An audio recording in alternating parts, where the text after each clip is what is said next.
இப்ப நீங்க பார்த்துட்டு இருக்கிறது சென்னையில் இருக்கக்கூடிய மத்திய கைலாஷ் பகுதி. மிக சமீபத்தில் தமிழ்நாடு முதலமைச்சர் அவர்கள் இங்கே இந்த மேம்பாலத்தை திறந்து வைத்தார். சென்னையில் இருக்கக்கூடிய மத்திய கைலாச சென்னையில் இருக்கிறவங்களுக்கு நல்லாவே தெரியுங்க.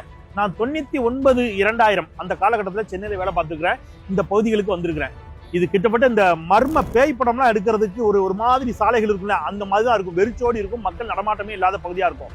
அப்ப இந்த சாலைகளில் முதன்முறையாக இங்க இருக்கு பாருங்க, லெப்ட்ல இது வந்து பறக்கும் ரயில் திட்டம் 96 முதல் 2001 வரையிலான திமுக ஆட்சி காலத்தில் இந்த பகுதிகளுக்கு அது விஸ்தீகரிக்கப்பட்டது.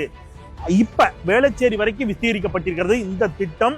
கடந்த 10 ஆண்டு அஇஅதிமுக ஆட்சி காலத்தில் இந்த பறக்கும் ரயில் திட்டம் வந்து அப்படியே முடக்கி போடப்பட்டுச்சு. இந்த அரசு வந்த பிறகு இந்த 5 ஆண்டு காலத்தில் இந்த திட்டம் பறக்கும் ரயில் திட்டம் வேகம் எடுத்து இப்ப பரங்கிமலை வரை இது வந்து நீட்டிக்கப்பட்டிருக்கிறது. அது ஒரு புறம்.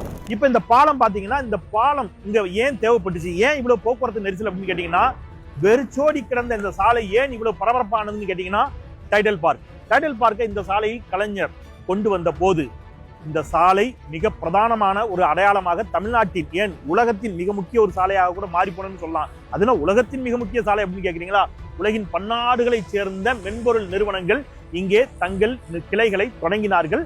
அதனால நம்ம வீட்டு பிள்ளைங்களுக்கு இந்த மென்பொருள் பூங்காவில் வேலை கிடைத்தது.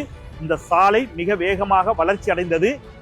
இந்த வளர்ச்சிக்கு ஏற்றவாறு போக்குவரத்து நெரிசலும் உண்டானது. இந்த போக்குவரத்து நெரிசலை குறைப்பதற்காக இந்த அரசு வந்த பிறகு 4 ஆண்டுகள்ல இந்த ஒரு மேம்பாலத்தை கட்டி திறந்திருக்கிறார்கள். மிக சிறப்பாக இருக்கிறது, மக்கள் பயன்படுத்திக் கொண்டிருக்கிறார்கள். இந்த பிரிட்ஜ் இறங்கி கொஞ்ச தூரத்துல பாத்தீங்கன்னா, இந்தியாவிலேயே முதன்முறையாக யூ-டர்ன் எடுக்கிறதுக்குன்னு ஒரு பாலம்.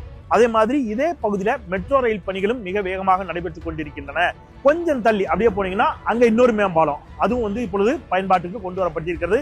அது வந்து நீங்க டைடல் பார்க் தாண்டி கொஞ்ச தூரத்துல பாத்தீங்கன்னா சுத்தி வளர்ச்சி திட்டங்களும் வளர்ச்சி பணிகளும் மிக மிக வேகம் எடுத்துக் கொண்டிருக்கக்கூடிய இந்த அரசு, திமுக அரசு மீண்டும் தொடர வேண்டும். ஸ்டாலின் தொடரட்டும், தமிழ்நாடு வெல்லட்டும்.